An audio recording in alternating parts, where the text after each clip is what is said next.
So in this video, I'm going to quickly explain how to clean out the cartridge filter system and a sand filter system. First, I'm going to go over the cartridge system. So step 1 is going to be turn off your pump.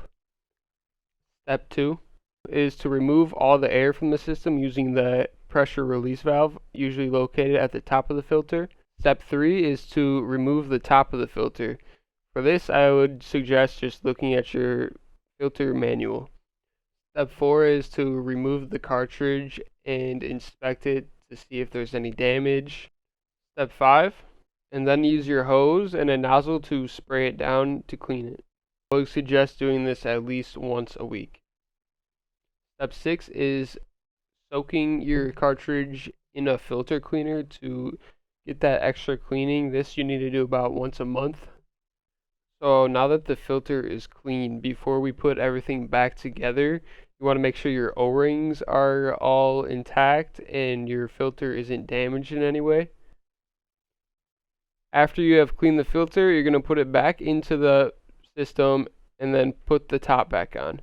As you're doing this, make sure that the O-ring is in the correct place. After you have the system put back together, go ahead and turn on your system, and then you're going to want to release the air in the system again using that top valve. And then after you've released the air, you want to check your pressure to make sure it is at the right place. If the pressure is off, you probably put the filter together wrong. So next we're going to discuss how to backwash your sand filter. A good indication of when you know when it's a good time to backwash your filter is when the PSI is about 10 over the normal PSI. So for example, if your PSI is normally 13, once it hits 23, you want to backwash it. Step 1, attach the backwash hose to the waste or backwash port. Step 2 is to turn off the filtration system. Step 3, after you've turned off the system, you're going to move the multi-port valve to backwash. Step 4, after you have turned the multi-port to backwash, you're going to turn your system back on and let the water run.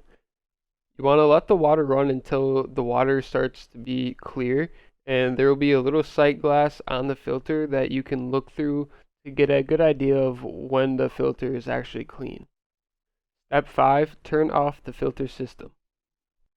Step 6 is to now change the multi-port valve to rinse. Step 7 is to turn the filter system back on. Step 8 is to let the filter run on rinse for about 30 seconds. And then the final step is to turn off your filter again and then turn it back on to filter using the multi-port valve, put it back on filter, and then you can turn your filter back on and let it run as usual.